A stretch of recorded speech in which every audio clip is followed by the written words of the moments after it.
একদিন ভোলা নামের একটি ছেলে তালের নেশায় ভোর রাত্রেবেলায় তাল কুড়ানোর জন্য জঙ্গলের পথ দিয়ে যাচ্ছিল।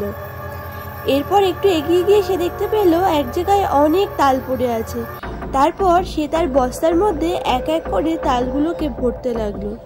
সে যতই তাল ভরছিল তার বস্তা কিছুতেই ভর্তি হচ্ছিল না, তার বস্তা যেন খালিই ছিল। এরপরে সে আরো তাল নিয়ে ভরতে শুরু করে। ওইদিকে একটা পেতনি তখন ভোলার দিকে এগিয়ে আসে। আসলে এই তাল গাছটা ছিল ওই পেতনির।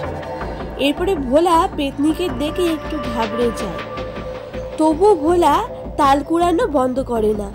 তবু ভোলা বস্তার মধ্যে তাল ভরতে শুরু করে।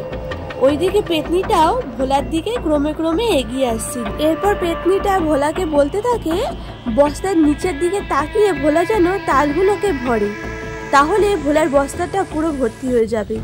ওইদিকে ভোলার মনে পড়ে যায়, ভোলা তার গ্রামের সকলের কাছ থেকে শুনেছিল এই জঙ্গলে নাকি একটা পেতনি আছে, আর সেই পেতনি নাকি বস্তার নিচের দিকে তাকিয়ে যদি কেউ তাল ভরে তাকে নাকি মেরে ফেলে।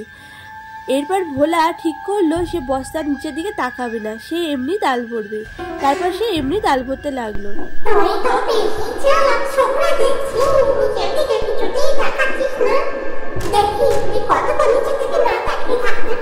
এরপর পেতনিটা একটা তাল নিয়ে উপরের দিকে ছুড়লো, যাতে ভোলা ওই নিচের দিকে তাকায় আর ভোলাকে ও মারতে পারে। কিন্তু ভোলা বুদ্ধি করে এক লাথি মেরে তালটাকে বস্তার মধ্যে ভরে দিল। এইসব দেখে পেতনি তো হতভম্ব হয়ে গেল। আর আজকে গল্পটা ভালো লাগলে চ্যানেলটিকে সাবস্ক্রাইব করে ভিডিওতে লাইক দিয়ে দিও।